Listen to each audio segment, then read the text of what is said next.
Okay. This meeting is being recorded. Craig, you may have one. I've got permission to share my screen. It's okay.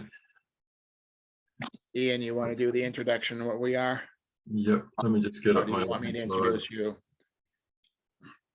This is a Pelagic Sailing Club. This is a talk about sales, and Ian Moore will be doing the major presentation today. Over to you, Ian. Thanks, Craig. Sorry, I just have to find how to get my slideshow started. So welcome everybody, and thank you for tuning in to listen to me talk and to take part in the discussion. Speak up, Ian. Okay, that was the first question. Can you all hear me, and can you see my screen? We can see your screen, but you have to speak up. Okay. Let me get a little closer to my mic. How's that? Good. Is that okay? Yep, that's much better. Okay. So welcome and thank you for coming to listen to me talk and to take part in the discussion. This is a presentation that I've called Let's Talk About Sales. And before we start, just a little bit of housekeeping. I think I have about 40 slides I'd like to present, and I've broken them up into groups of about 10. And I plan to have a little time for questions if there are any, and perhaps short discussion in between them. I can't see you, so I don't know if you're going to fall asleep and drop off your chair and if I'm boring you. So I hope I've judged the content correctly. I'll go through it reasonably quickly on the basis that you can always ask me to go back and look at something if you're interested in it. And I will also make all the slides with notes available for upload to the website so you can go back and look at them without having to listen to me drone on. Okay. So, sorry, I'm missing the title off the top of my slides because of the Zoom bar, which is making it hard for me to read the title. But anyway, this is the overview of the talk. What I want to try and do is get across some sort of understanding about how sales work and how you can make them work. I'm not into giving you a whole list of rules about what to do in every situation. That's not the way I work. I figure saling's a bit like a puzzle. If someone tells you the answer, they've taken away all the fun. And if you go away and practice, which you've got to do anyway, and work it out yourself based on your understanding, that knowledge will stick with you and you'll become a good sailor. It also will make you adaptable, because if you're moving between boats, not every boat is the same. Some boats don't have the same controls. And you'll also know when you can break the rules, because every rule has an exception. Quick look at the structure of the talk.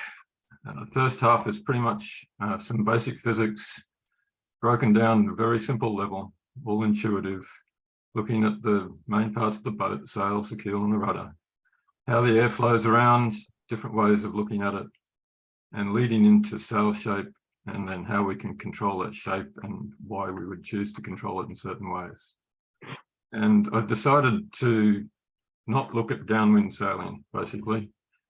If you can sail upwind well, you're going to be able to sail downwind well. Different techniques, but you'll learn that pretty quickly. And I will include examples according to Ian, which you're welcome to disagree with if you wish. Very brief other alternative resources. I don't have a lot of recommendations.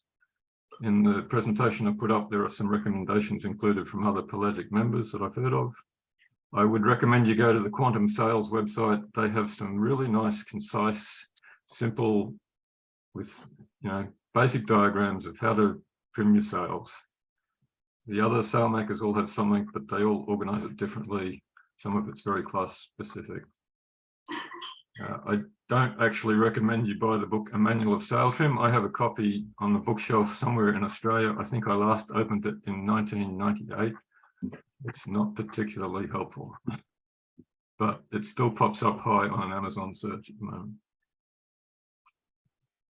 So when I was racing my boats every weekend in dinghies and all sorts of boats, it was all about going fast.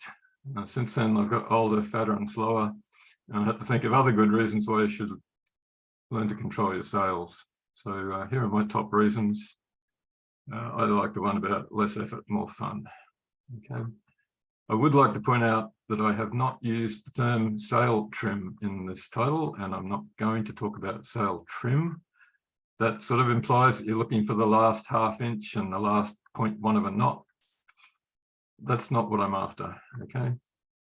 If you do a good job and you're happy with the outcome, then that's the objective, okay? It doesn't have to be perfect to make a difference. So, where to start? I'm not going to do this demonstration. I did at one point tell you all to bring a cup of coffee and a teaspoon. If I do this, I'm going to end up with coffee in my keyboard, and that's the end of the night. So you'll have to imagine it yourselves or do it offline. Take a cup of coffee or some other beverage, put a spoon in it and stir it round and round and round, okay? And I hope that if you're doing it, you're looking at the surface of the liquid, or you've done it before and noticed this. The surface is not flat, the surface curves and it dips in the middle, okay, until the fluid stops spinning and then it goes flat again. So clearly the cup is affecting something in the liquid, even though the cup doesn't touch all the liquid, okay. Now, I think that most of you are probably aware that if you dive down into the ocean or go deeper underwater, the pressure increases. And the pressure is basically the weight of water above you. And physics, we have a little formula for it. It's the density times G, gravitational acceleration times H. It's basically just the weight, the column of water above you at some depth. So if I dive down in the middle of this cup and go down to some depth and then start to swim out towards the side, there is more water above me as I move out to the side. That's a pressure gauge. It's telling me that I'm being subjected to increasing pressure as I move away from the center of the cup. Okay, so I've plotted a little P versus R plot with a red line on it, okay, to show increasing pressure. If I draw a little box around some of the fluid in the cup at that depth, what I'm telling you is that there's more pressure on the right-hand side of the box than there is on the left-hand side of the box, okay? Which means there's more force pushing the box to the left than there is to the right. So if you studied up on Newton's laws, like I told you, if you have a mass like the fluid in this box and there's a force acting on it, which there must be because there's a pressure imbalance, it's going to be accelerating. So if you look from the top, that fluid is going around in a circle. It's just one of many boxes I could have drawn, right? They're all going around in a circle at a particular radius. They're following what we're going to call a streamline, which is just the circle. So each of these little blobs is executing what I call circular motion. And you can't have circular motion without something pulling you towards the center of the circle, okay? You cannot swing a cat around your head without a string, okay? If you start swinging the cat and the string breaks, the cat goes off in a straight line, okay? If you went and did physics at high school, you might remember the formula, which relates the force to the mass, the velocity, and the radius. All you need to know is that if the radius gets smaller, the force gets bigger. If the speed gets higher, the force gets bigger, okay? So I have 3 takeaways at the bottom of the slide. The first one's the most important one. If you see a picture of a streamline, like if you look at smoke trails and wind tunnels and things like that, which you can see online, and you see a curved path, a curved streamline, then you should instantly know that there is low pressure on the concave side of that curve and there's high pressure on the convex side of that curve, okay? You don't need to know anything about the speed, you just need to know it's a curve, okay? And there's a force acting and a pressure gradient. You also can remember that faster, sharper curves are harder to go around. You need more force pushing you, okay? And then the last one, just to keep you awake, is I'm going to tell you as a physicist that water doesn't always run downhill, okay? There is no law of nature that says water has to run downhill. There is no law of nature that says air moves from high pressure to low pressure. What it does is it accelerates from high pressure to low pressure. If you take a garden hose and you shoot the water in the air out of the spout, the water goes up, okay? Later on, it comes down, but the whole time it's accelerating downward, okay? So you have to bear with the English language that we've all come to sort of mix things up. movement is not acceleration, okay? So let's get to a sail. And my wonderful depiction of a sailboat looking down from the top, slice through the sail partway down so you can see its cross section. And imagine someone has put some smoke trails into the wind so you can see the wind whizzing around the sail, following the arrows, okay? And give me a minute, just ignore the elephant in the room and go with me here. The wind is moving around both sides of the sails, okay? If you go out to a point well away from the boat like A and you follow along a line towards the sail, what we've just learned is that as we're going from the inside of these curved streamlines to the outside of the curved streamlines, the pressure must be increasing, okay? This is a good general rule. If you go to B and head towards the sail, you're crossing the streamlines in the other direction. The pressure is decreasing. So on the right-hand side, I just did a little plot, you know, nothing to scale or anything. It just says that as you go from A towards the sail, the pressure goes up. As you go from B towards the sail, the pressure goes down. You get to the sail, there's a pressure difference across it. That's what's pushing on the sail. That's what drives your boat. So here is the number one takeaway. If you fall asleep, just remember this. If you are not interested in half of the driving force on your sail, then forget about what's happening on the leeward side. Okay, it's that simple.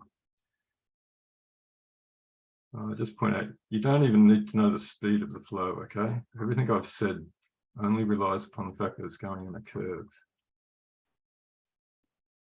If you have a piece of paper at home, try this trick.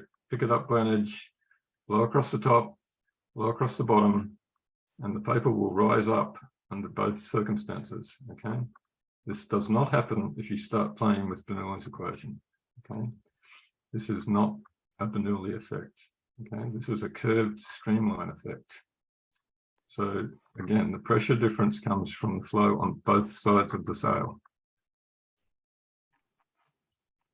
So now let's go back and try and get the elephant out of the room.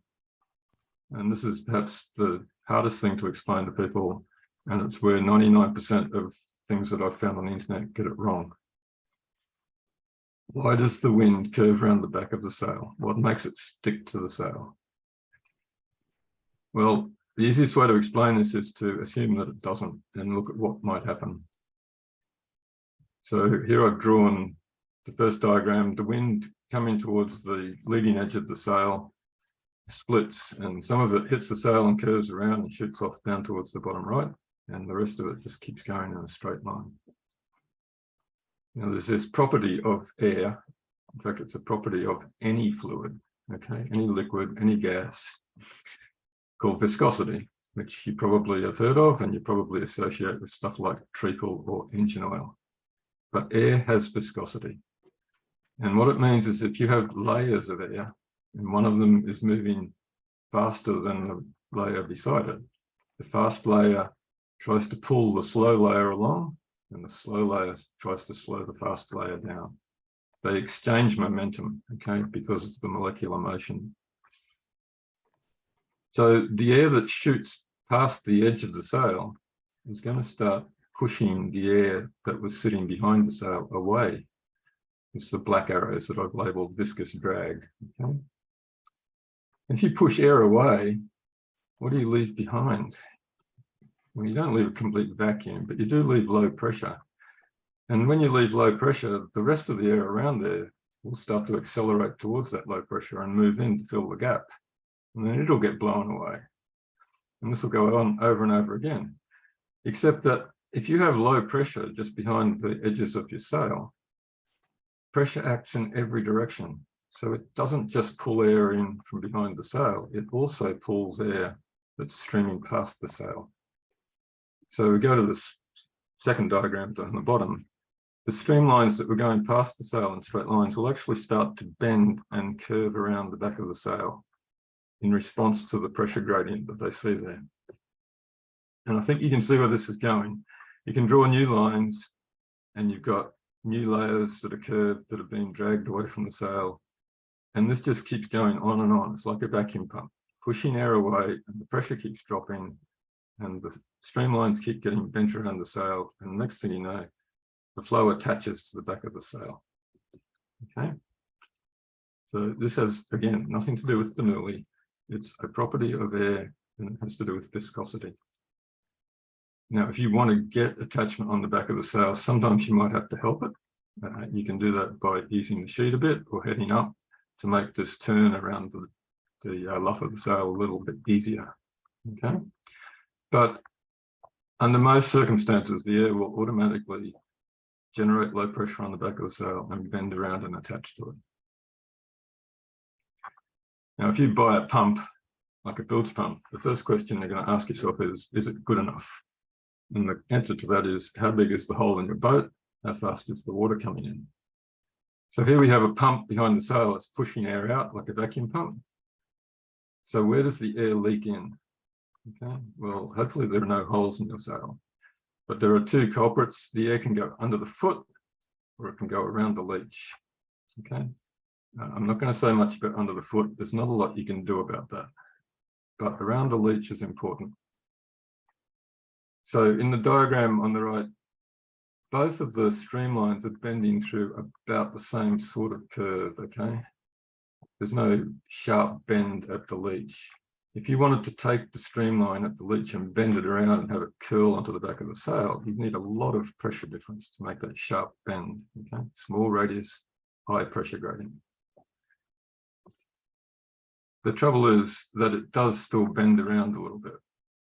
And so if the air was streaming along the back of the sail, it's going to run into that air that's curled around the leech.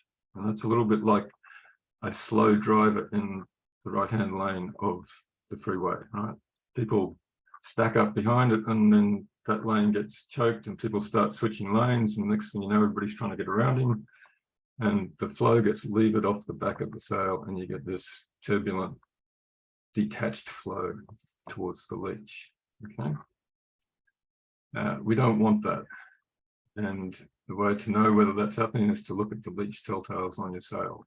Okay, when they start to curl around the back, you've got too much of the windward side air curling around, disrupting the flow on the leeward side of the sail. Okay, I debated whether to put this one in or not. This is a conceptual graph, which is a little bit hard to explain, but bear with me. Start with the red line. I hope the colors look all right on your screen. The red line, the one that's curved and going up to the right. This is my representation that as you increase the speed of the airflow, it takes more pressure difference to make it bend around the radius of the sail. Okay, so the faster you go, the harder it is to keep the air attached to the back of the sail. The blue line is kind of like the effectiveness of the vacuum pump that's pulling air away from the sail. And that basically just goes up with the speed of the air. So these two lines are going to cross. And when they cross, you've hit what's called, well, what I call the eye wall. That's what happens in a hurricane when the air no longer gets into the center, okay? It stops, just goes round and round. And when the red line crosses the blue line, you'll lose detached flow, okay? You can no longer generate enough pressure to pull the air around the back of the sail. The only way you can keep attached flow on the back of the sail is to flatten the sail out so it's got a bigger radius and it's easier for the air to flow around. So a lot of people have probably heard flatter sails for deep power and high winds. That's where it comes from, okay?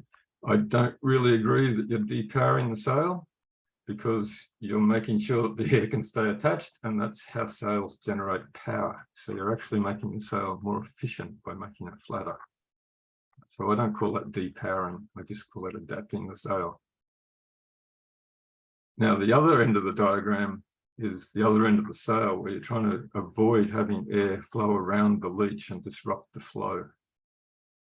And there, you've got a much tighter turn to make, a much smaller radius. Okay, and so the pressure required to make that bend goes up a lot faster. And generally, it's too high a pressure for the vacuum pump to pull it around, which is good. But as you go to very low wind speeds, the opposite occurs. It's too easy for the air to make the turn, and you don't need much pressure And so it's really easy for the air to curl around the back of the sail and disrupt the flow. Okay, so the other end of the scale is flatten the sails in really light air to increase the power and maintain the attached flow on the sail. Okay, that's not mentioned very often. And it's probably not mentioned very often because when the wind's that light, you probably don't want to go sailing. Okay, but if you're out there and you need to go because you've got to get home and your engine's stopped working and the wind's really light, you need to make your sails efficient by flattening them. Okay, so question break and summary number 1. This is just a bullet point of the main topics or main takeaways that I've hit on each slide, just to remind you. You can read through them and see if there's any that you're going, what the hell was he talking about? If you have questions or comments, want me to go back to a slide for a few minutes, just let me know. I'll give you a little bit of time to think about it while I have a few sips of tea. This is Alex. I have a question for you. Yep. You mentioned the telltales, and I read, and was taught that the very top telltale can flick occasionally, and that's a good thing to have it flick and not behave just streaming backwards. Is that relevant to what you're talking about here, or is that out of scope? That's going to come in at about slide 49, Alex. Okay, great. Thanks so much. It is exactly the right thing to do, but it's not. It doesn't come out of what I've been saying here, okay? It comes out of other things. But you're exactly right. So could you talk a little bit about the airflow not attaching to the leeward side of the sail and needing some assistance? This is it's completely new to me. I'm Tom. Okay. Let me just sit back a bit. So what you're trying to do is get the air to bend at this point, and you need a pressure gradient to do that. Okay, you need some force to push the air sideways. So you need high pressure out here in the normal wind flow and low pressure behind the sail. Okay, if you can't generate enough pressure there, or it's taking too long, and that can happen sometimes if somehow you stall the sail and you get off on the wrong angle on the wind, okay, it can take forever for the wind to reattach. Okay, it just sits there and it keeps swirling around and detaching. So if you ease the sheet out and allow the sail to rotate, okay, the leading edge will point closer to being into the wind, and so the bend that this wind has to make to start going around the sail is lower. Okay. So do you do it to until the sail is obviously luffing, or just no, you won't need to go that far. If you want to know about attached flow on the leeward side, I will come back, and there's a couple more slides on it later on. But basically, look at your leech telltales. Okay, I discovered leech telltales, I don't know, 30 years ago or something, and went, hallelujah. Okay, leech telltales are the best thing for improving your sailing that you can get.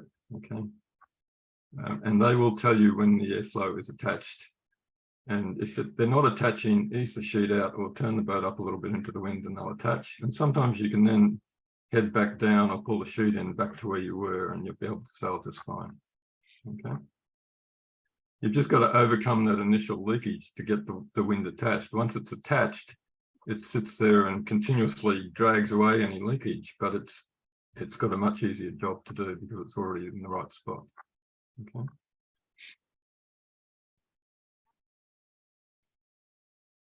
Is that okay? Okay. I've got a question, Ian. This is Paul Formisano. About the 2 points in the previous slide that you have where you're flattening. You mentioned very low and then at a certain high velocity. What's approximate? Maybe not. So, I mean, just to give it a little bit of scale. I mean, is it proportional to things like the size of the sail, or I mean, is it not proportional to those things at all? It's just there are certain numbers that you could put in this. It depends upon the shape of your sail. Okay, I would say that at the low speed end, you're talking 3 knots. Okay. At the high speed end, it's definitely over 30 knots. Okay. Okay, that's Yeah. good to know. That's kind of like a nice feeling when I can start thinking about changing the Yeah. shape. You may want to change the shape for other reasons before then. Right.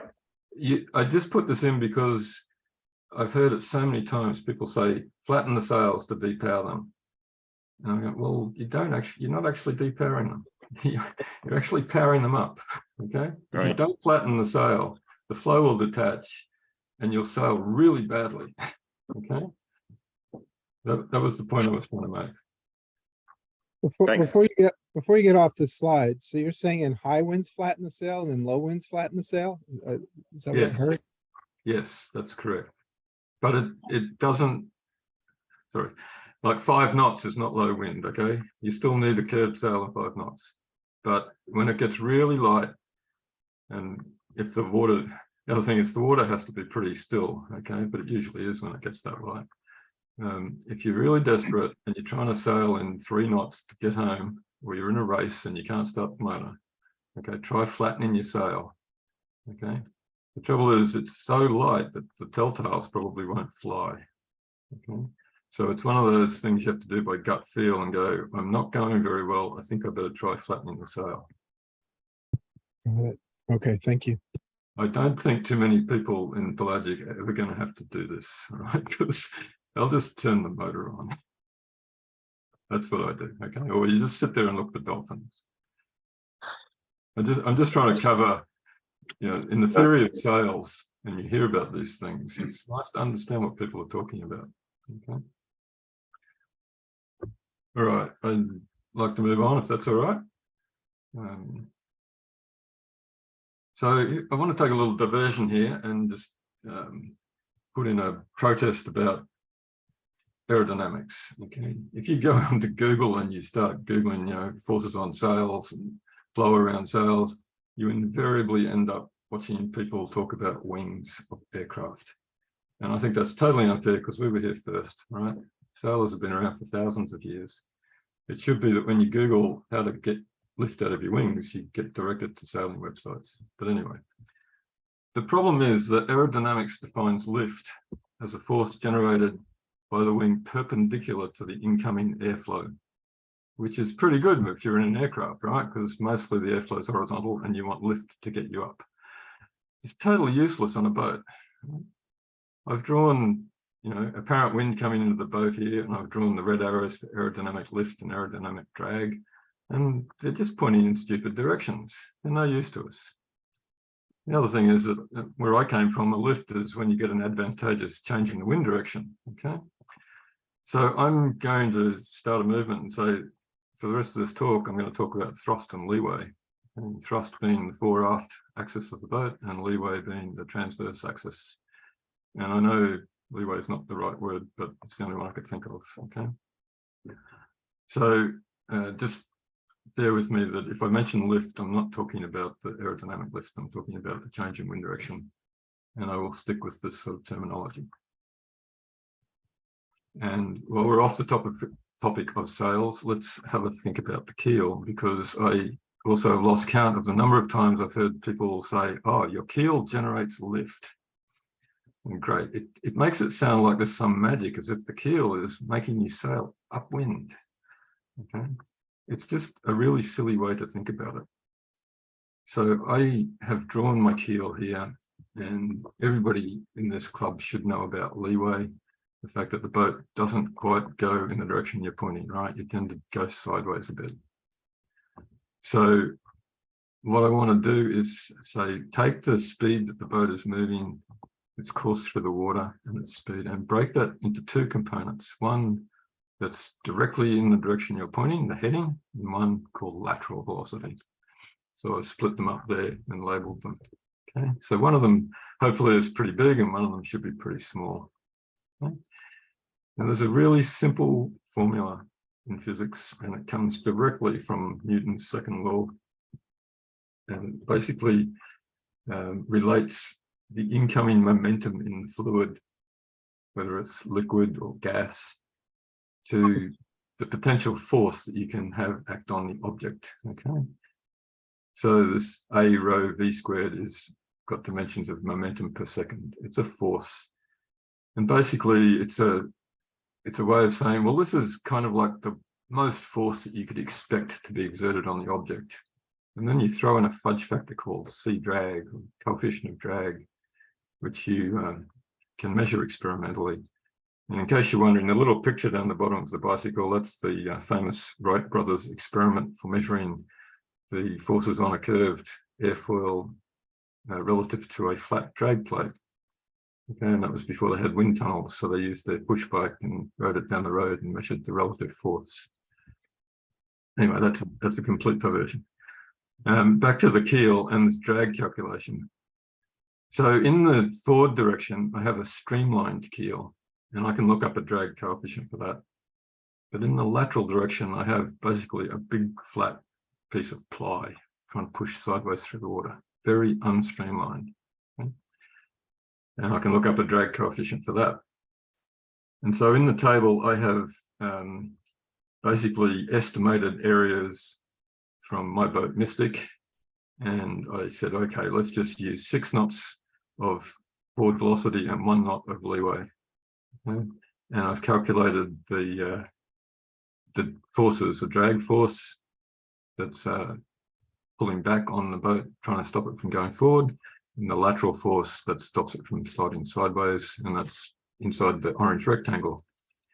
So take a look at the first row and the third row. So this is telling me that the keel is contributing much less than 10% of the drag of the whole hull. But if you look at the lateral direction, even though it's only going at 1 knot, it's contributing almost half of the total drag, the boat, or the lateral resistance that the boat experiences.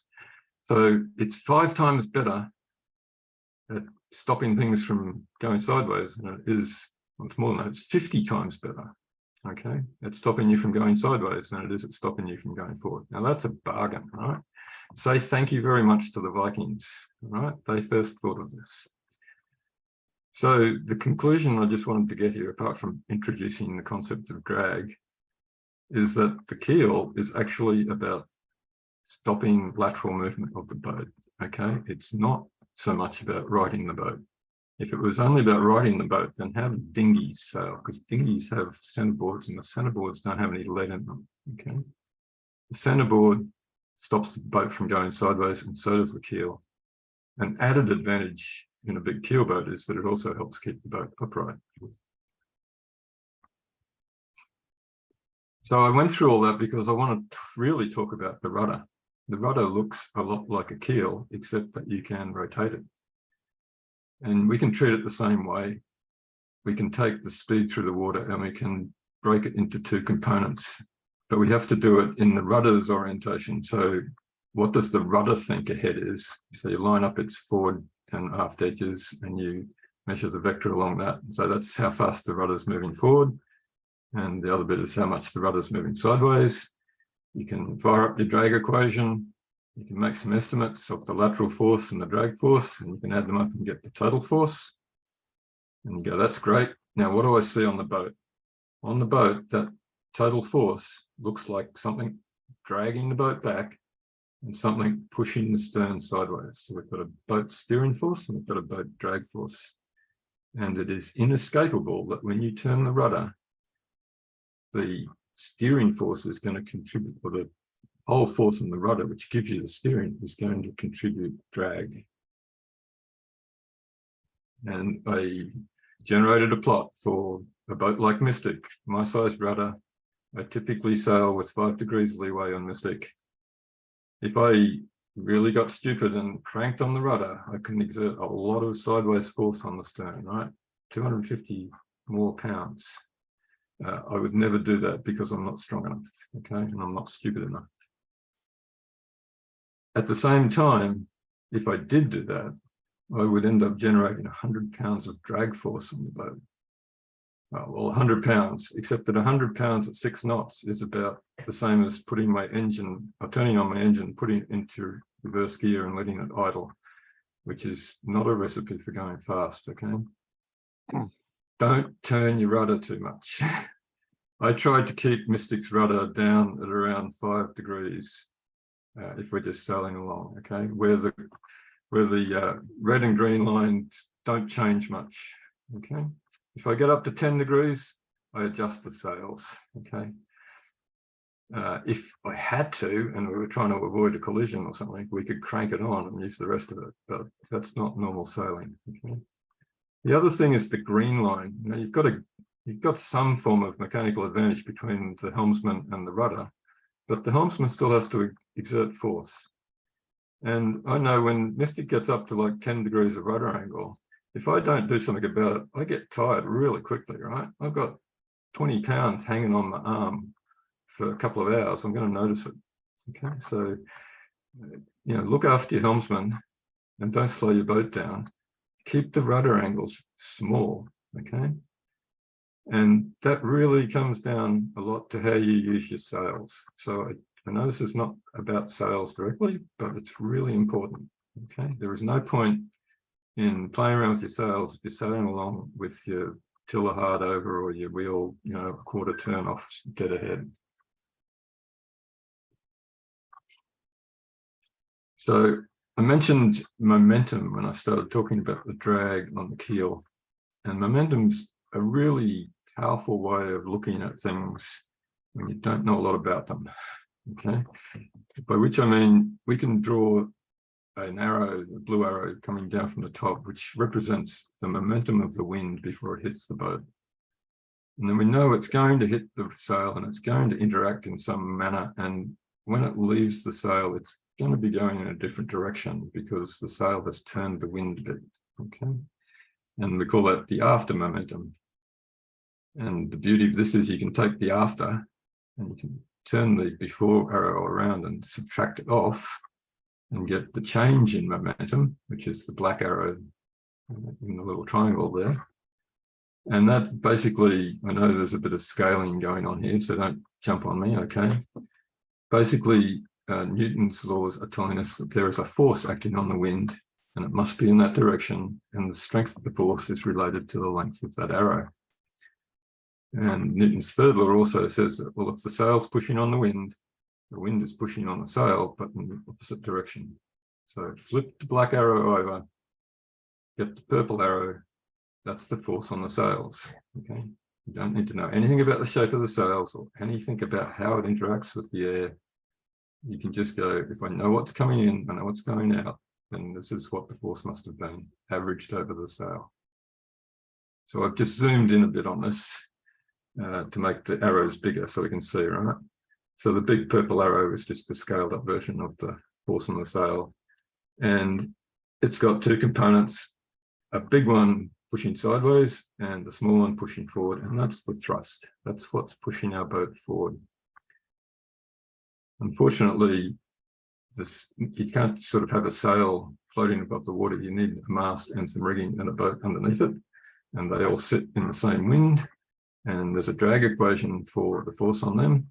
And the drag force on all those non-sail parts of the boat is going to be pushing you in the opposite direction. And that's what I've labeled as windage.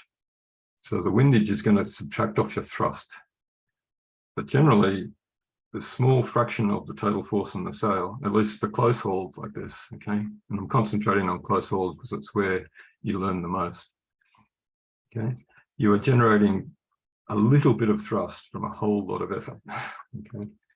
And if you have too much windage, that thrust is going to disappear pretty quickly. So I just wanted to quickly return to the leeward side for a minute and try and apply momentum to that. And I'm sorry, this diagram is a little more complicated than I really like to put up, but that's life. So this is a two-state diagram. The first one would be wind coming in and some going down the windward side of the sail, some going down the leeward, and the leeward side's attached and follows the dashed blue line around. And both streams exit down to the bottom left with the dashed goldy coloured arrows, okay? And I can sum up all the exiting momentum, subtract up all the incoming momentum, and I can find the force on the sail, I can flip it over, and I can get a thrust vector, which is the right-hand red arrow over in the circle, labelled thrust. if I let the flow detach from the back of the sail and it follows the solid blue line, it's obviously not going to exit in the same direction that it did before. But the other thing that happened is you've got this gap between the two airstreams. What goes on in there? It's not a vacuum. There's still air in there and it's still moving away from the boat, but it's mixed up and swirling around. So the first thing that happens is that air has to come from somewhere. So it's robbed off air from the exiting flows on the blue streams. Some of that's curled off and got mixed up. And it's going around in circles. And when you convert linear motion to circular motion, you can't manufacture energy. Okay, so the wind that's spinning around can't blow off at the same speed in a direction that it had before it was spinning. Okay, so now we have 3 airflows exiting. 2 of them are a little bit shorter, or the momentum arrows are a little bit shorter because there's now less mass in those flows. Some of the mass has moved into the mixed up turbulent flow. And the mixed up turbulent flow is moving away, but it's not moving not moving as fast as the streamlined flow. So if I add up those vectors and take off the incoming vector, I'll get the black vector for the force on the wind, and you can see it's rotated slightly and it's shorter. And I flip it over, and what happened to all the thrust? Okay, it's disappearing rapidly. All right, you have less leeway, that's great. If you want less leeway, go ahead, but if you're not going forward, there's no point. Okay, so if you let the flow detach from the back of the sail, I don't know anything about what's happening to the pressure inside that sort of gap between the sail and the leeward flow that's diverged away. It's mixed up and horrible. But I can tell you, just based on Newton's laws and momentum, that you're losing thrust. Okay, it's not a good idea. So again, you need to watch your leech telltales.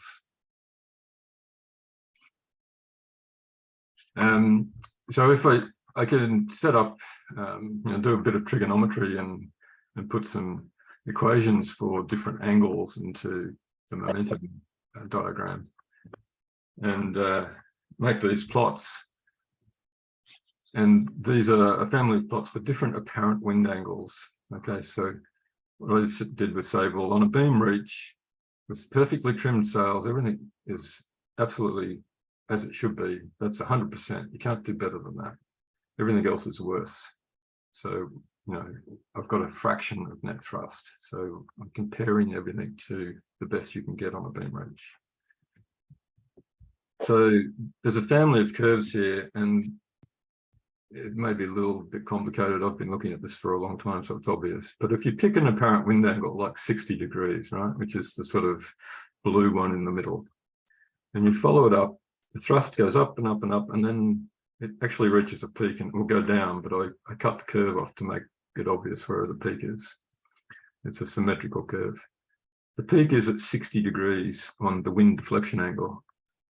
What that's saying is the peak thrust that I can get out of my sail for 60 degrees apparent wind angle is when I turn the wind through 60 degrees, which means that the wind's going straight out the back of my stern, okay? And it's the same for any of the angles you pick. If you turn the wind and direct it straight out the back of the stern, that is the maximum thrust you can possibly get. This plot also subtracts off a little bit of windage. I allowed 5% of the sort of sail thrust to be windage. And that's why you get down to the sort of 30-degree line as close hauled. You can't sail much closer to the wind than that because the windage takes over and you don't go forward. While we're on this, just take note of the fact that, this is a bit artificial, right? Because it assumes a perfect sail for every condition. But the shape of the curve is not wrong. It's just might not be, they might not all be relatively the same depending on your sail. But if you're at a low reach angle, who cares if you lose 20% of your thrust? You're going to be running hull speed. You can be 20, 30 degrees off on the trimming angle of your sail, and you're still going to be going fast. You go up to close hauled, 30 degrees apparent wind, you better be real careful about making sure you've got your beam trimmed in, because if you're 5 degrees off, you're going to be starting to lose thrust. And, you know, the windage doesn't go away. So you don't need to lose much before that red line just drops below 0 and you don't move, and you don't go forward, okay, you go backwards. So the other thing to conclude out of this is that the windage is the thing that controls how close your boat can sail to the wind, okay? The more windage you can reduce, you can still develop thrust out of your sails at 20 degrees to the wind, okay? Even 10 degrees, you can still theoretically get thrust out of your sails. It's just that in practice, the windage takes over really quickly. I left out a slide here where I talked more about speed of boats and things, and it might be fun to come back to it later, but I just want to skip over it for now. You can do a couple of other things with momentum, is what I was intending. But for now, I want to go back to pressure, because pressure is something that we can think about in terms of sail shape and where things happen on the sail. So here's a really obvious statement. Air only pushes against the sail perpendicular to the sail, okay? I know that's not 100% true. There's a bit of viscosity, there's a little bit of drag, skin friction on the sail as the wind blows over it. But ignoring that, you know, it's much, much easier to blow against the sail in a perpendicular direction and have some effect than it is to blow sideways across the sail. And pick up a piece of paper and blow on it in 2 directions and feel the difference in the force you can generate. So here I've drawn 2 sail profiles, a blue sail profile and a deeper red profile. I split them up into patches and I drew little arrows on the patches representing constant pressure pushing against each of those patches. And then I added up all the arrows and I essentially got the total force on the sail. And just like before with momentum, we got a little bit of thrust and a whole lot of leeway. But the curve, the red curve, we got a little bit more thrust, okay? The deeper sail is going to push the boat better in the forward thrust direction. And it's a really simple concept. The thrust comes from the bit of your sail that's pointing towards the front of the boat, okay? I mean, it's hardly worth saying, but some people I've said it to the past, they go, oh, you're right, okay? I never thought of it. So even better than that, if you look in the bottom rectangle, I put 2 radius arrows on the curve of the red sail. It's got a smaller radius towards the front than it has at the back. Whereas the blue one is kind of almost constant. And from way back on the coffee cup slide, or the one after that one, we know that sharper radius means higher pressure gradient, okay? So we expect a bigger pressure gradient across the front, sharper curve of the red sail than the blue one. So I have expanded its arrows towards the front a little bit, made them a bit longer. And then I've added them all up. And now we've got a whole lot better result. We've got, you know, twice the thrust out of the red sail as we got out of the blue sail, okay? So this is where the, you know, deeper draft sails, more power comes from, right? If you have a deeper draft sail, you're essentially pointing more of the sail in the forward direction, okay? And if the draft is located, like, you can measure the maximum draft on your sail, and if that maximum draft point is like 30% behind the sail, which it usually is for an upwind sail, you can work out the sort of fraction of forward-facing sail, okay? But regardless of what the curvature is, you know, whether it's a flat sail or a deep draft sail, the bit that's facing forward is the bit that gives you the thrust, which I think is where the, you know, flatter sail for depowering comes from. Because if you flatten the sail and you're in close haul, there's not a lot of sail pointing forward, and so you lose a lot of thrust. But it doesn't actually reduce the force on the sail. You're just directing it in the wrong direction. So this is the control that you'd be changing is the outhaul and maybe the boom line? Yeah, for that sort of shape, we'll get to that a bit later, but yeah, primarily the outhaul, except that the outhaul doesn't affect the whole sail. But yeah, you're right. The only way you can you can do this as either buy a different sail or move the clue towards the mast, okay, which then changes the length of the cord. So you'd have to redraw the diagram, but I'm trying to keep it simple. So, you know, there's that infamous song, you can't always get what you want. There are three things that I've sort of implicitly tried to develop here. I haven't quite stated them this clearly, but if we are shaping a sail, the first thing we need is a front edge, a luff that kind of splits the wind and sends half one way and half the other, half around the windward side, half around the leeward side. Okay. If you don't have it splitting the wind, then you're going to have more trouble getting attached flow on the leeward side. Okay, so this is the easy way to get attached flow, is start off gentle and coax the wind around. The second thing is it comes out of momentum. It says point the leech at the stern, right? You want to sheet in as much as you can and get the trailing edge of the sail pointing backwards, because if you eject the wind backwards, that's maximum thrust. It doesn't say anything about the shape in between, but it gives you a starting point and an ending point. And then you get this one that we just had, more curve towards the luff. And you can draw some fancy diagrams, and in the slides that I'm not showing, there's a diagram showing, you know, what the shape of a sail might look like if you move the draft fore and aft, and what angle of attack you get. So you might want to go and look at that at some point.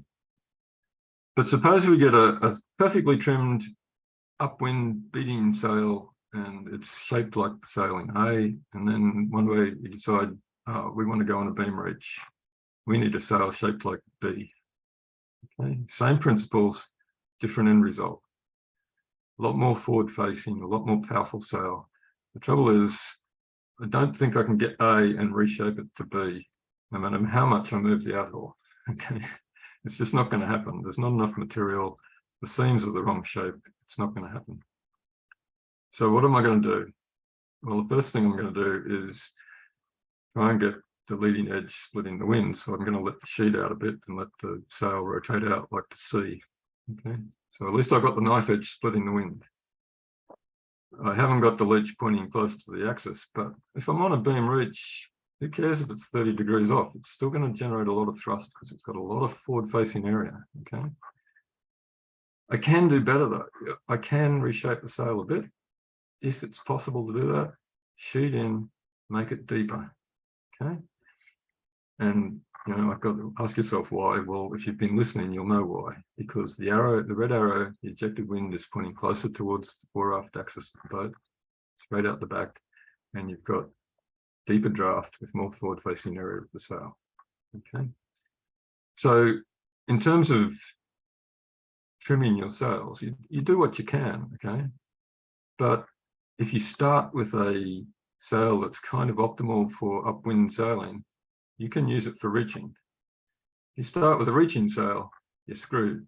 You're going to be reaching for the rest of your life, because you can't make a reaching sail like in B go upwind. Okay, your beam's not long enough. You can't pull the outhaul out past the end of the boom and flatten that sail. So you change sails. Okay, you use a reaching head sail or a code 0 or an asymmetric or something. Okay. Oops. So I wanted to talk a little bit more about the leading edge, because saying it looks like a knife is a little bit disingenuous. It might look like it, but it doesn't quite behave like it. And to try and explain that, I've drawn a sort of imaginary sail shape on the left, and I drew in some contours of pressure.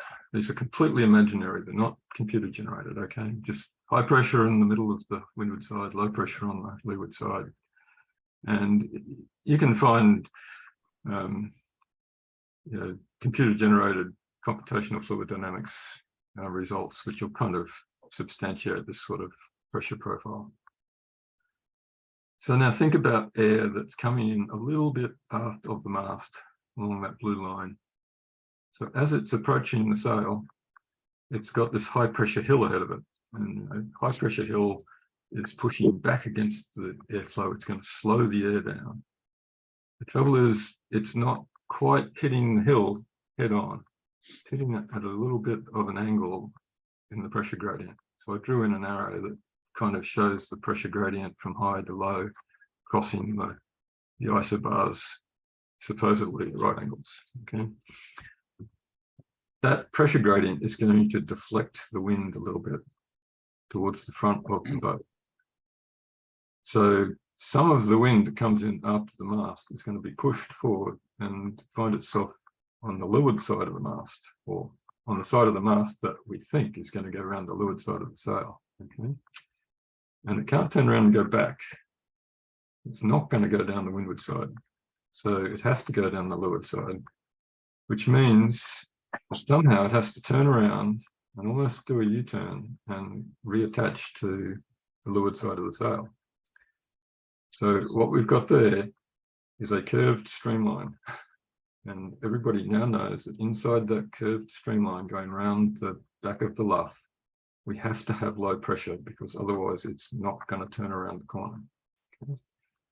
We also know that we've got viscosity, and so inside that streamline, it's going to be dragging the air around, and it's going to end up generating this little mini cyclone or vortex, which is called the leading edge vortex for the obvious reason. So leading edge vortex is great. It helps the wind bend around and reattach to the sail and establish the attached flow that we want. Except that if you think about the pressure going across that little vortex, is you come in and you go down to a minimum and then you go back up again. So we do not have the low pressure that's in the center of the vortex attached to the sail. The sail does not feel that pressure. Okay, my sail does not feel the pressure in the hurricane forming off the coast of Africa. It only feels the pressure against its surface. Okay, so the leading edge vortex does not improve your thrust, except in the sense that it helps attach the flow to the sail. If you have too much leading vortex, you are sacrificing the essential forward-facing part of your sail that's generating the thrust. Okay, and if you have leeward side telltales on the sail, and that vortex becomes too big, what's going to happen to your leeward telltale? It's going to start flying forward. And hopefully some of you have noticed this happen. Okay. What can you do? Well, in an ideal world, you would make a little bulge in the front of your sail to make it sort of more like the shape of the streamline that you're trying to get the wind to follow. But you'd need a rigid sail to do that, or something else bad is going to happen. The sail's actually going to luff at the front and it won't hold its shape, which I'm not going to go into, but you can work that out too. There's a slide hidden in the presentation for that. So the only alternative you've got is either ether sheet or head up. Okay, get the leading edge of the sail pointed more into the wind.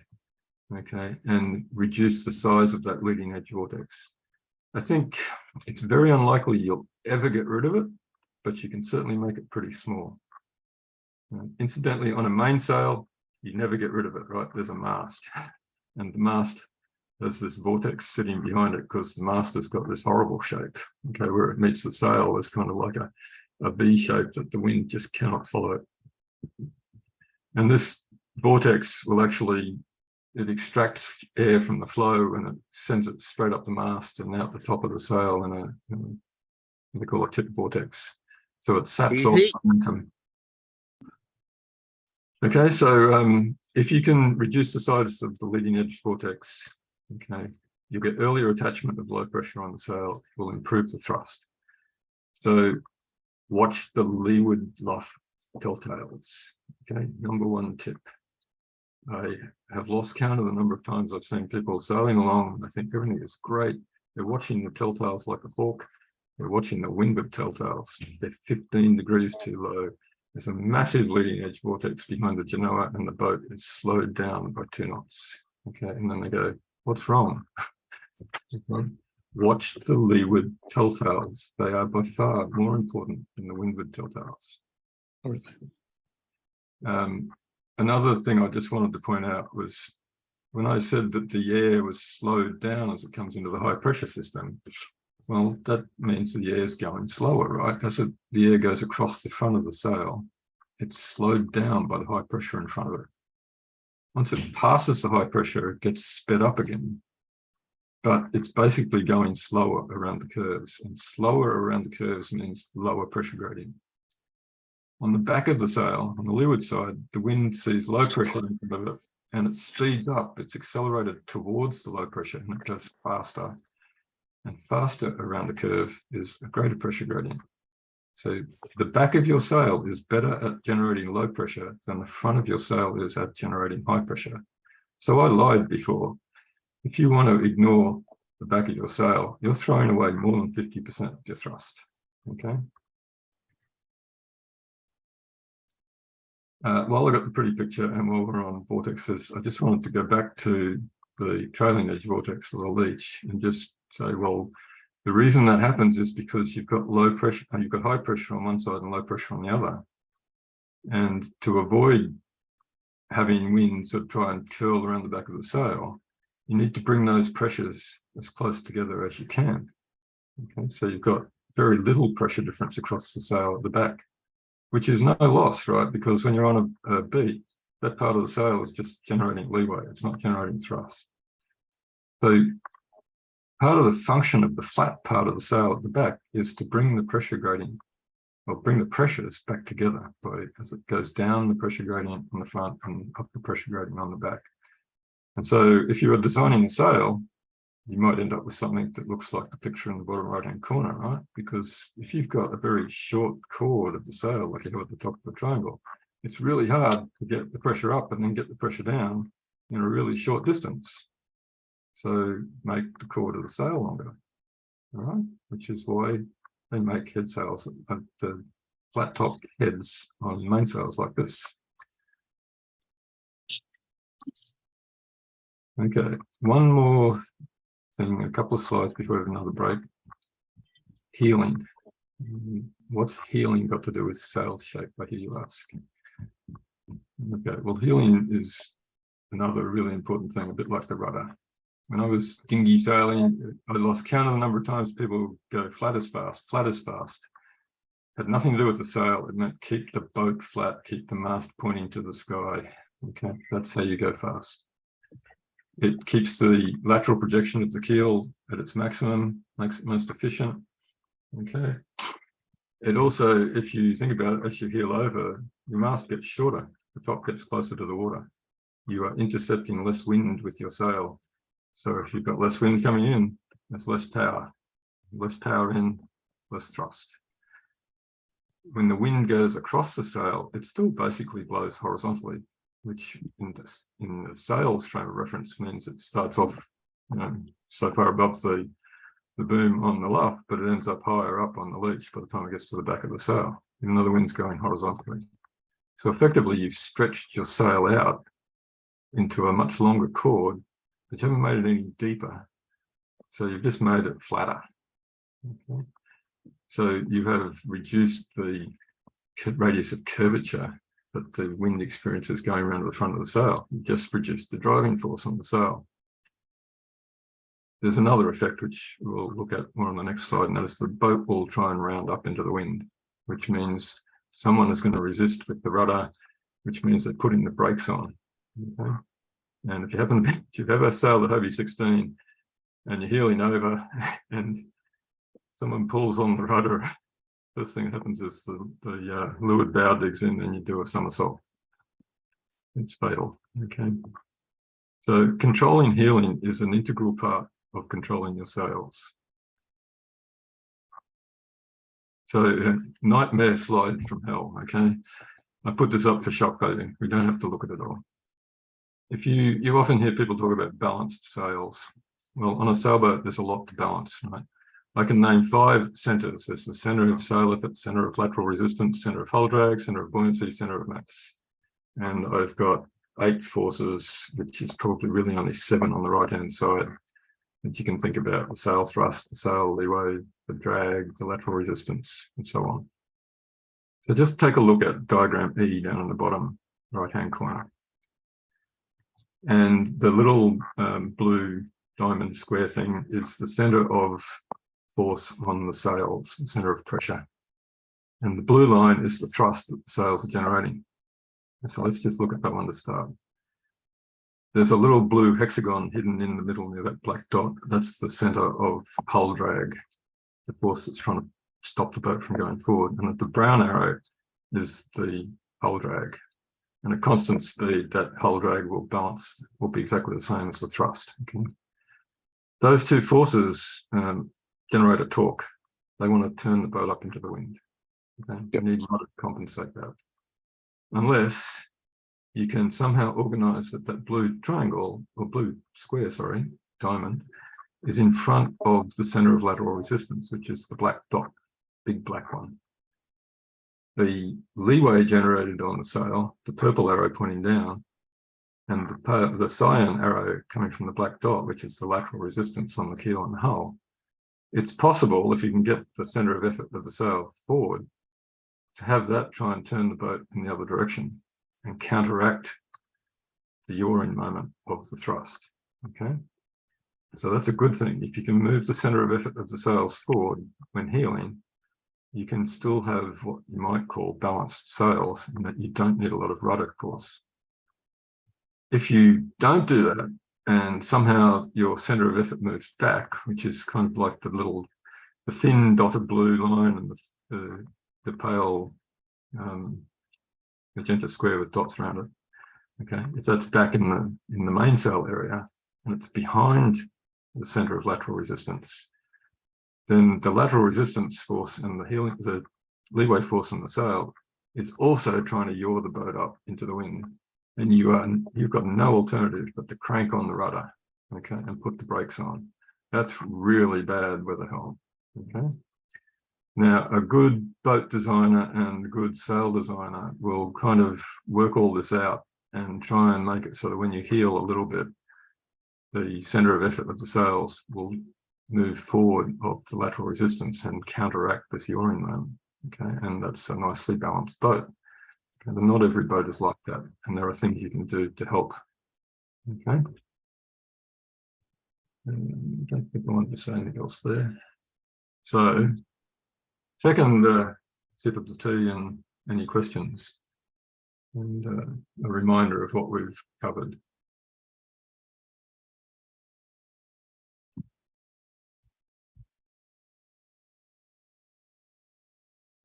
This is pretty much getting towards the end of all the theory stuff. Okay, we're going to start getting a little bit more practical from here on.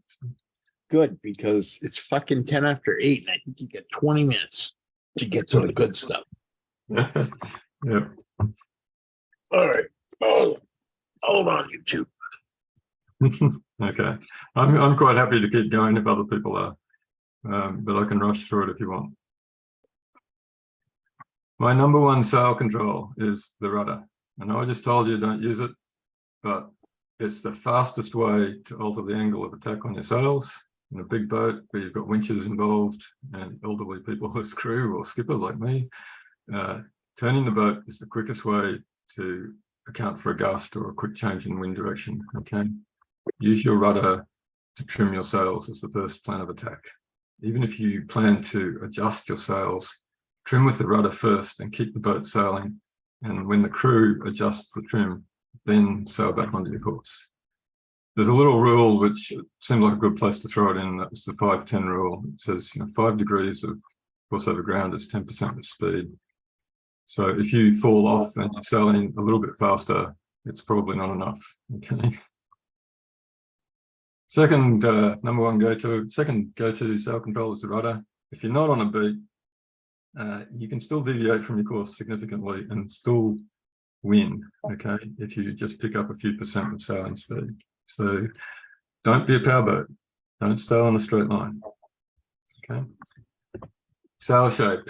I'm not going to go through all the bullets here, and I drew this sail horizontally kind of to imply that maybe you want to lay your sail out on the ground and have a look at it. Oh, Arthur, come back. Bye-bye, Arthur. And if you've got some strong friends and the sail's not too big, pick it up and have a look at the shape while it's sort of sagging under gravity, and get to know your sail. Okay, see what you've got. You may not be able to make a purse out of a Buddy. The next thing I wanted to talk about quickly was just think about how the shape of your sail is supported. Okay, you have 3 corners and a luff support, and that's it, nothing else. And most of our sails are what's called cross-cut sails, which means they're made out of sort of rectangular panels. And the sailmaker will cut that cloth so that the strong axis of the panel is parallel to the leech. Okay. Now, if you brought a T-tail, which I mentioned somewhere in the invitation, try pulling on it in different directions, and you will find the bias direction where it's really easy to stretch the material. It's at 45 degrees to the warp and weft. That's basically the direction that you're trying to pull on the sail at the clew if you're looking at the sort of belly of the bottom half of the sail. Okay. So all I want to tell you here is if your sail has got a middle-aged belly, don't spend too much time trying to flatten it, because it's a losing game with a lot of pain and no result at the end. Okay. All you're doing is pulling hard on a stretchy bit of cloth and putting too much tension on the leech in the foot of your sail to no real purpose. Okay. So learn to live with what you've got. Okay. Changing the sail shape. Well, you've basically got the clue. You can move the clue around the outhaul. You can pull down on it with the sheet, or you can move it sideways, maybe with the traveller or the sheet. Okay. I'm sorry, I kept the sails horizontal because I was too lazy to redraw them. I just did a copy and paste. Or you can bend the mast. Okay. If you bend the mast and pull material forward here, it will actually change the draft of your sail along its length. But you are unlikely to have a mast this bendy. Okay. It scared me witless when I first sailed my laser and I saw how much the mast bent. Okay. But it's the way that you flatten the sail in a laser. Okay. And it's the way that you can point high by getting shallow draft. And then when you go downwind, the mast will pop back up upright and you get a much different shaped sail. But you can't do that on a cruiser. And depending upon your backstay control, you may not be able to do anything.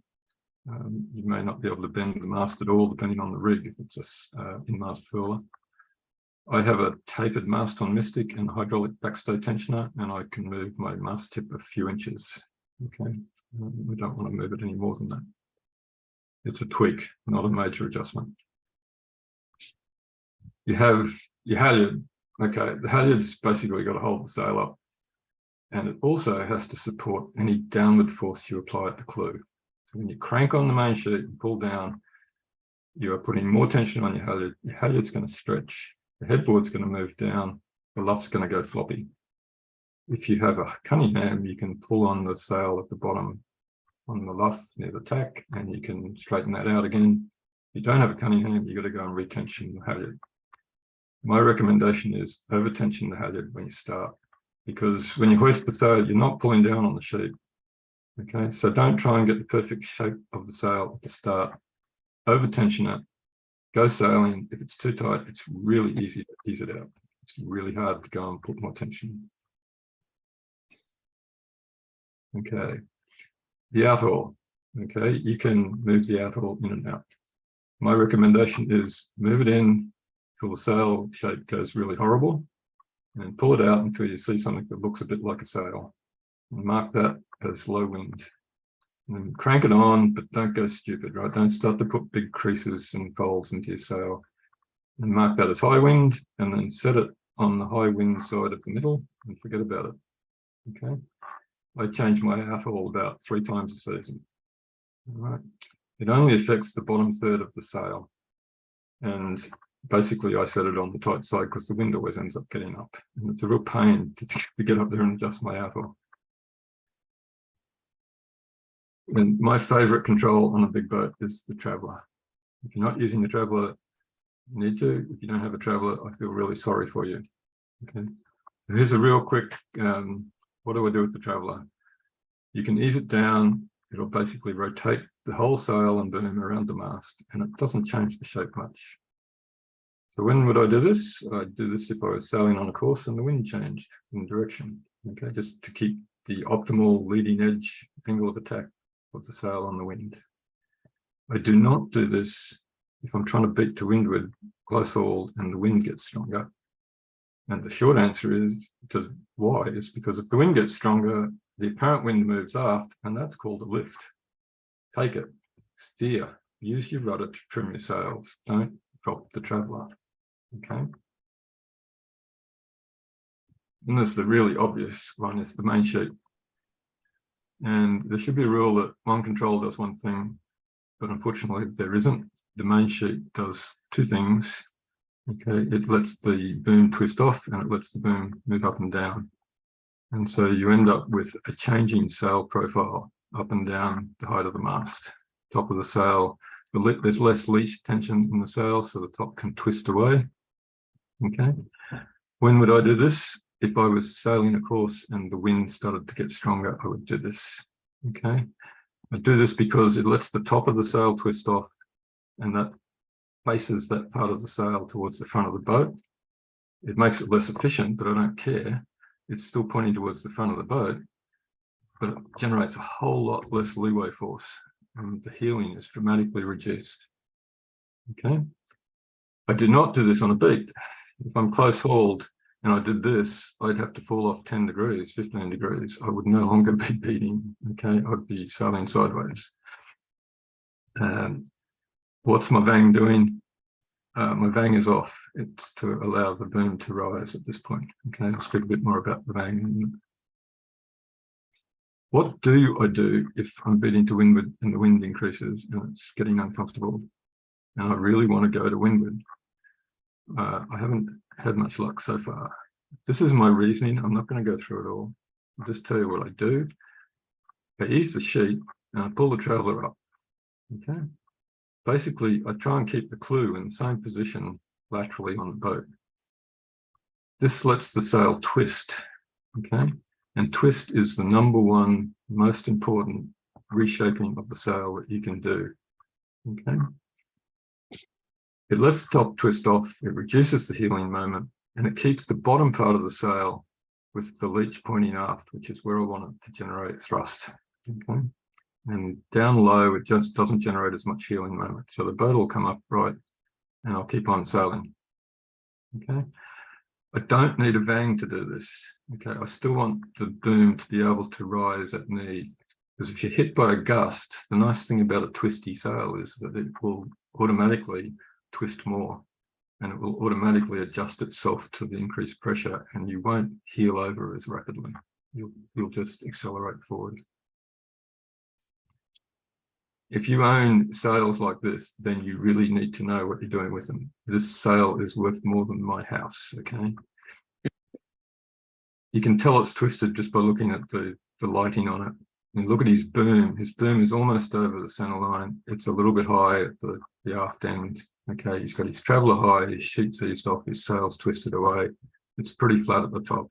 He's not heeling much, okay? It's a beautiful sight.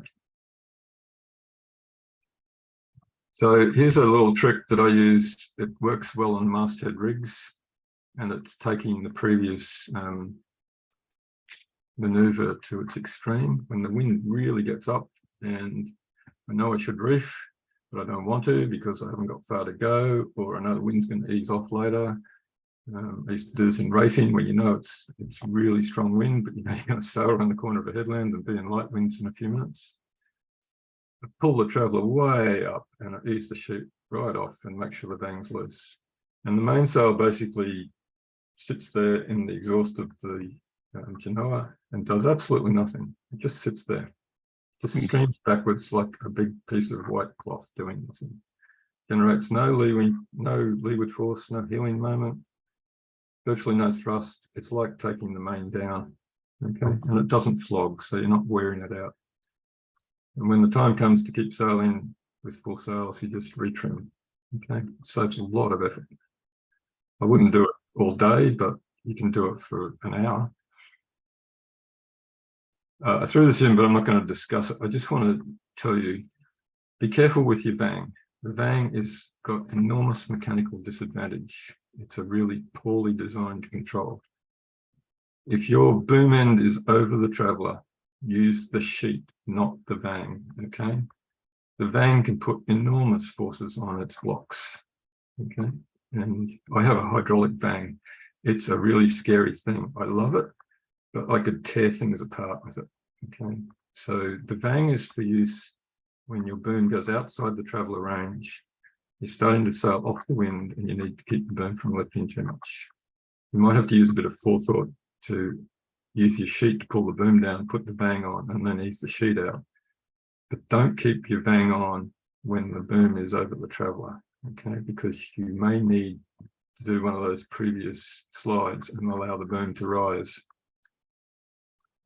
So a quick summary here. Again, you can ask questions if you want. I have a few slides on the Genoa and some on telltales, and then I'm pretty much done. So you know, all these little maneuvers are things that I have developed and tested myself, and learnt by listening to other people and understanding my sails. I recommend you experiment and see how well they work for you. I'm not mandating you to go and do them. That's not the way I work. Okay. All right, are there any questions for Ian or any comments? I have a question. What am I doing wrong when my wind vane just spins like a helicopter? I don't know, Michelle. Maybe I've been in Maine some days where the wind vane is pointing 180 degrees from the direction you would expect, and you can sometimes get really weird effects on the northeast coast where you have different layers of wind. It might be a position of your wind vane is catching a vortex coming off the top of your Genoa, but without looking at the boat, I don't know. Okay. Yeah, hey, Ian. Yeah. Frank Brawl here. Hey. So on page 61, when you're depowering the main, are you moving the center of effort forward there? Oh, yeah, because the main's doing nothing, so all the center of effort. All right, so all the effort will be in the Genoa. Yeah, all the effort's gone forward of the mast, and the pressure comes off the rudder. The boat comes upright. It's a really comfortable way to sail, and it takes no effort whatsoever. Okay. I know I've had an argument with someone about this in the boat at the time while I was doing it, and they were telling me this is not right, it's not working. And so we tried it the other way, and she said, my instructor said you must lower the traveller when the wind gets up. So we lowered the traveller. It was a disaster, and Bane was flogging all over the place. We had to bear off. It was just terrible. So we pulled the traveller back up and just kept sailing. We were in like 5 or 6 foot seas and 20 knots of wind going upwind. No effort at all. So you want to bring the vang up, not that the traveller up to midships, so the boom is way above midships. Way above midships. At times I've taken my traveller up to within 6 inches of the windward side. Wow. Way up. Is your traveller on in midships or aft? Or it's just in front of the companionway, so it's about 3 feet in front of the cockpit. Okay, that's where mine is. Yeah. All right. Well, yeah, it's 80% of the way back on the boom or something. I agree with you, Ian. You put the traveller well, and when you're going upwind, you put it up there. That's how you also keep the boom more or less centered when you're going hard on the wind. Yeah, exactly. Yeah, I will frequently raise the traveller. It's a pain when you've got a tack, because it's not just, you have to do something with the main, so you have to get your crew to do a bit of work. But it just makes the actual sailing upwind so much better. Doesn't it make the boat heel a lot when you move the traveller up? No, because I've eased the sheet off. Okay.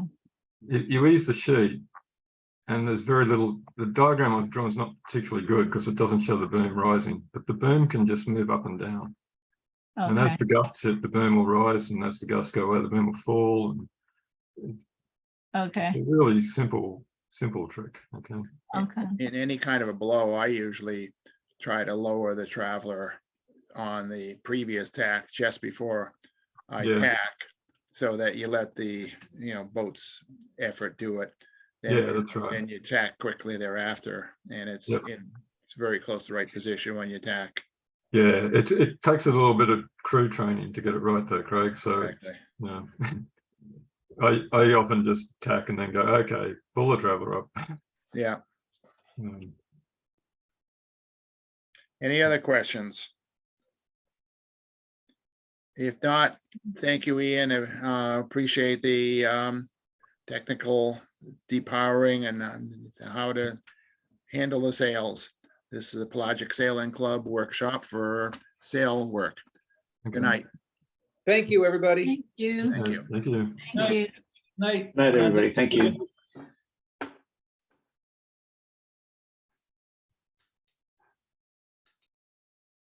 If anybody does want to stay on, the meeting can go till 9 and I can finish off a bit about the Genoa, or we can call it quits if you want.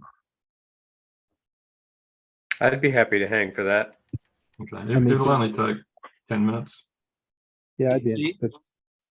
Ian, I do have one question. Are these slides going to be available for us to download? Yes, the slides with additional notes. Okay. And there are, I think there are 75 slides, so there's a lot of holes to fill in. The entire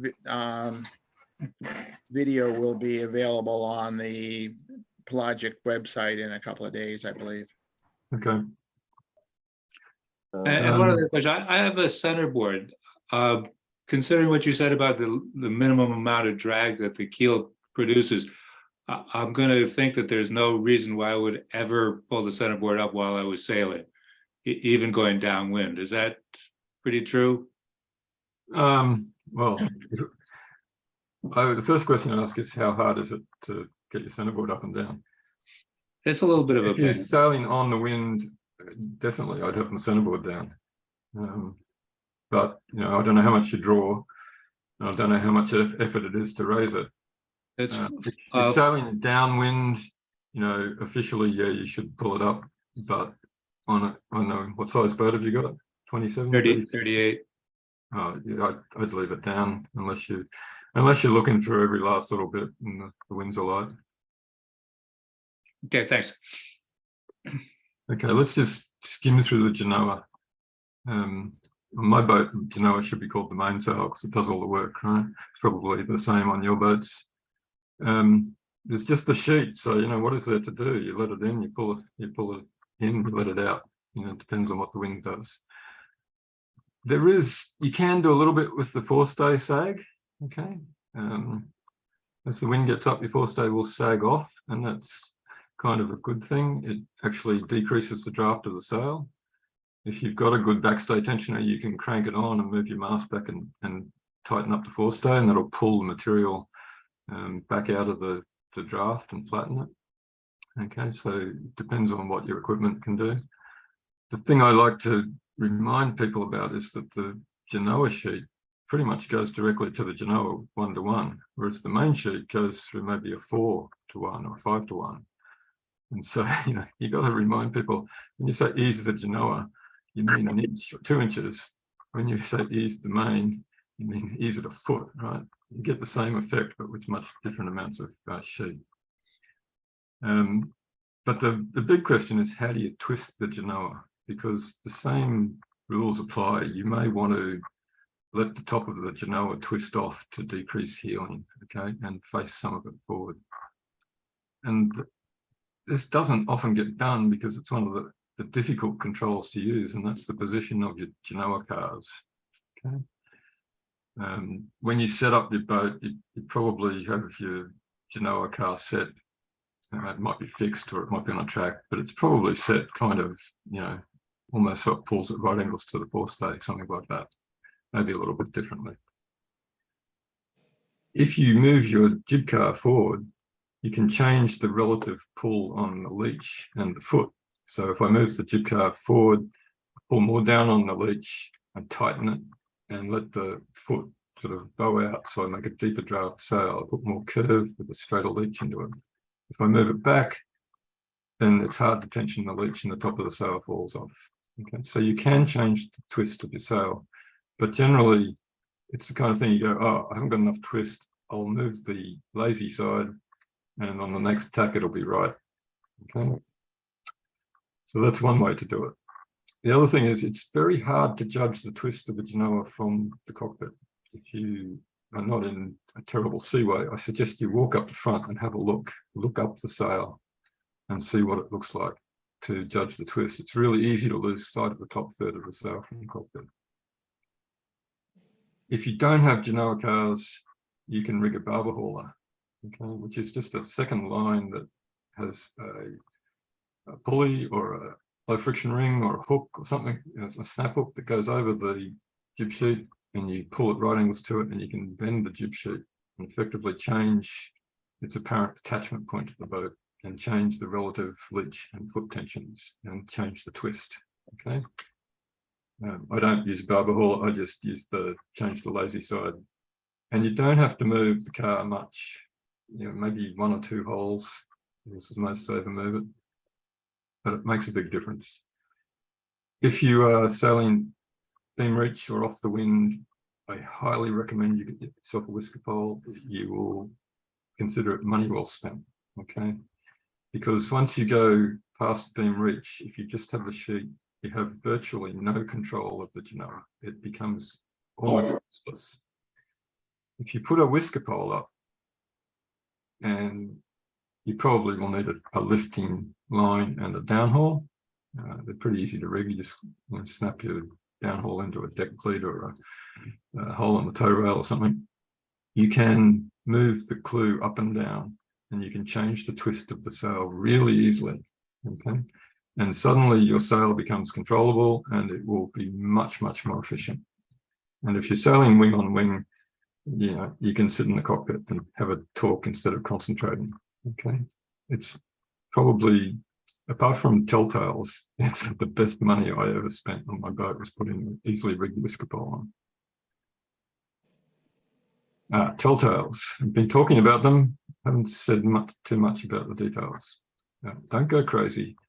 I consider telltales to be like ice cream. If you buy it, you eat it, and then you get fat, right? Use a small number of telltales judiciously. That way you don't get confused. You don't know, when 2 of them tell you different things, you don't have to make a decision if you've only got 1. Okay. This is a multi-million-dollar, I think it's the, it's obviously the English development boat for the next America's Cup. I forget how big it is, 12 meters or something. And they've got hundreds of telltales. I'm not quite sure why they put them where they put them, but for 50 cents a telltale, it's probably a good investment. They're the #1 thing to use to improve your sailing. This is my arrangement of telltales.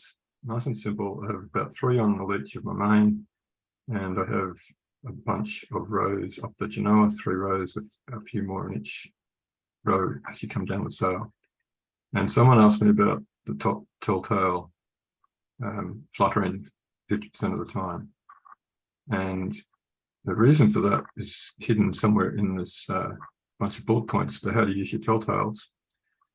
The trouble with leech telltales is that when you let the sheet off and the boom moves out, the telltales will fly. If you let it off too far, they still fly.